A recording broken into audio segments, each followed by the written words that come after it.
مسجد حرام سے مسجد اقصی تک حضور براق پہ گئے.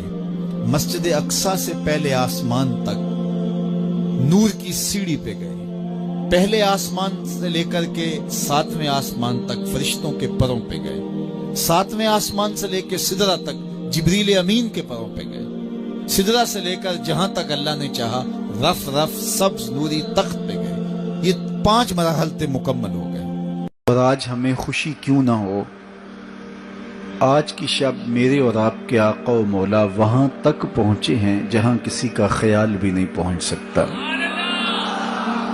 کوئی فلک تے رہ یار گیا، کوئی جا سدرہ تے ہار گیا، ایک کالیاں ذوالحظہ کیا. مسجد اقصی میں نبیوں کی امامت کروائی. بیت المعمور میں اللہ کے محبوب کی جلوہ گری ہوئی. انبیاء علیہ السلام سے ملاقاتیں ہوئیں، اور سب سے بڑھ کر اللہ نے اپنے محبوب کو اپنا دیدار عطا فرمایا.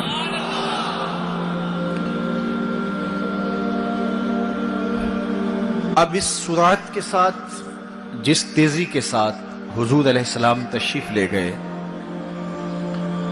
کہ رات کا مختصر حصہ تھا، قلیل وقت میں حضور گئے بھی ہیں اور آئے بھی ہیں. اور یہ ایک بہت بڑا امتحان تھا لوگوں کے لیے. کھرے اور کھوٹے کی پہچان ہونی تھی. لوگوں کے ایمان کا امتحان تھا، اور کفار نے اس پہ بہت ساری باتیں کی، اور ان کے ماننے میں یہ بھی نہیں آتا تھا کہ مسجد حرام سے مسجد اقصی تک کیسے گئے. ابو جہل نے گلی گلی جا کے پروپیگنڈا کیا کہ ہمارا کون سا مسجد اقصی میں آنا گرم ہو گیا، اب چوٹ پورے ٹکانے پہ بیٹھے گی. تو کہنے لگا کہ پھر جن کا کلمہ تم پڑھتے ہو انہوں نے یہ دعویٰ کیا ہے. تو حضرت ابو بکر صدیق فرماتے ہیں کہ وہ اس سے بھی عجیب کرے تو میں وہ بھی ماننے کو تیار. وہ تو آسمان کی خبریں دیتے ہیں، ہم وہ بھی مانتے ہیں. تو محبت والوں کے لیے، ایمان والوں کے لیے تو یہ قابل تعجب نہیں ہے. قرآن بتاتا ہے کہ حضرت سلیمان علیہ السلام نے کہا کہ مجھے تخت بلقیس چاہیے. تو ایک جن کھڑا ہو گیا، حضرت یہ خدمت میں سر انجام دیتا ہوں. کب تک لے کر آؤ گے؟ اس نے کہا دوپہر تک لے آؤں گا، مجلس برخاست ہونے سے پہلے پہلے تخت حاضر کر دوں گا. اور وہ کوئی ڈبیا نہیں تھی کہ جیب میں ڈال کے لے آنی ہو. وہ تخت اتنا بڑا تھا کہ 60 ہاتھ چوڑا تھا، 80 ہاتھ لمبا تھا، اور کئی ہاتھ موٹا تھا. 7 کوٹڑیوں میں مکفل تھا. پہرے دار کھڑے تھے. 1 مہینے کی مسافت پہ تھا. اس کو جیب میں بھی ڈال کے لانا ہو تو پھر بھی 2 ماہ چاہیے. لیکن وہ اتنا بڑا تخت، اس کو وہاں سے لانا کوئی تماشائے لبے بام تو نہیں تھا. لیکن جن نے کہا حضرت میں مجلس برخاست ہونے سے پہلے پہلے وہ تخت حاضر کر دیتا ہوں. قرآن نے ساری تفصیل سورہ النمل میں بیان کی. اب کتنی بڑی پیشکش تھی، لیکن حضرت سلیمان نے کہا نہیں، مجھے اس سے بھی پہلے چاہیے. پھر وہ اٹھا جس کے سینے میں کتاب اللہ کا علم تھا. قال الذی عندہ علم من الکتاب. مفسرین نے ان کا نام آصف بن برخیہ بتایا ہے. پہنچ پاتا تو میں یہ رکاوٹیں ان کے راستے میں بھی تو تھی. حضرت عیسیٰ علیہ السلام کے بارے میں ہمارا عقیدہ ہے کہ وہ پھانسی نہیں دیے گئے. دیکھنے سے بھی تھا، جن کا تعلق وجدان سے بھی تھا، محسوسات سے بھی تھا، سننے سے بھی تھا. کبھی حضور علیہ السلام جنت کی خوشبو سونگھتے ہیں، نظاروں کی وادی دیکھتے ہیں، اور جنت کے محلات کو حضور ملاحظہ فرماتے ہیں. اور کبھی دوزخ کے اندر عذابوں میں مبتلا لوگوں کو حضور علیہ السلام دیکھتے ہیں، اور پھر اپنی امت کو بیان بھی فرمایا تاکہ وہ ان اعمال بد سے بچ جائیں جو جہنم میں لے جانے کا سبب اور ذریعہ ہے۔ آج کی شب اس میں خواتین میں سورہ بقرہ تھی، سورہ بقرہ کی آخری آیات عطا کی گئی، امت کے ساتھ بخشش کا وعدہ کیا گیا اگر وہ شرک نہیں کرتی، اور جو سب سے اہم شے وہ یہ کہ 50 نمازوں کا تحفہ دیا گیا۔ آقا کریم علیہ السلام 50 نمازوں کا ہدیہ اور تحفہ لے کر کے واپس پلٹے۔ چھٹے آسمان پہ حضرت موسیٰ علیہ السلام سے ملاقات ہوئی اور انہوں نے کہا کہ میں بنی اسرائیل کا تجربہ رکھتا ہوں اور امتوں کا گہرا تجربہ رکھنے کی وجہ سے میں آپ سے عرض کرتا ہوں کہ آپ اللہ کی بارگاہ میں جائیے اور نمازوں میں تخفیف کی درخواست پیش کیجیے، یہ 50 نمازیں نہیں پڑھ پائیں گے۔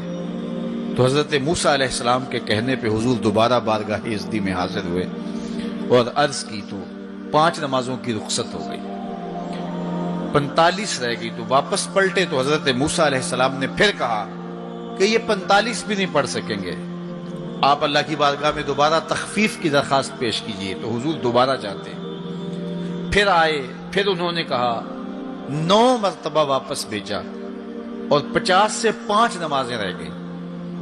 جب 5 نمازیں لے کے حضور واپس آ رہے تھے تو حضرت موسیٰ پھر ملے اور انہوں نے ایک بار پھر کہا ایک بار اور جائیے۔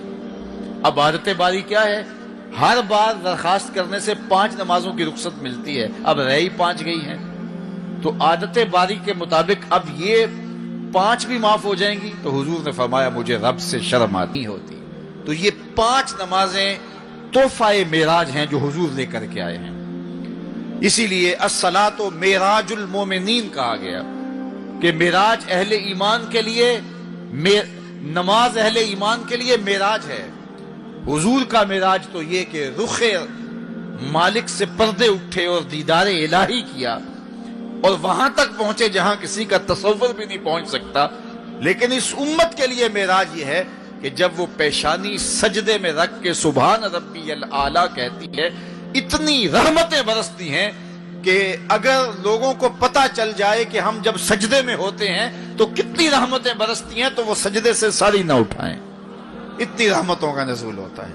اس لیے اس امت کا معراج یہ ہے کہ یہ 5 گانا نماز شعار زندگی بنا لے، کبھی بھی نماز قضا نہ ہونے دے، اپنی زندگی میں نمازوں کو اس طرح شامل کرے کہ نماز کا وقت آئے تو بے چینی ہو کہ نماز کی ادائیگی ہو، اور ایک نماز کے بعد دوسری نماز کا انتظار کرنے لگ جائیں۔